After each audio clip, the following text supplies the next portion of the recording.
account two things we need to take into account. One is that we have no reliable information about who John Mark may have been.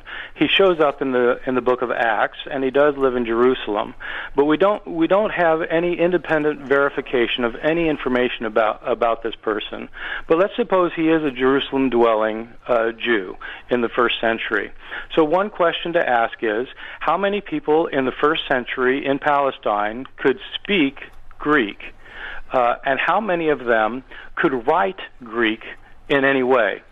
So there have been studies of literacy in Palestine in the first century. Richard knows these studies as well as I do. The best study is by Catherine Hetzer, who shows that probably around 3% of the population of Palestine could read and write. So maybe 3% of the population was literate. But most of those people who can read and write can't read and write in Greek. One should ask, how many authors from Palestine do we know of from the first century who could write in Greek? Well, there's two from the entire first century, and they are these are very upper class Jewish aristocrats. And so was Mark one of those?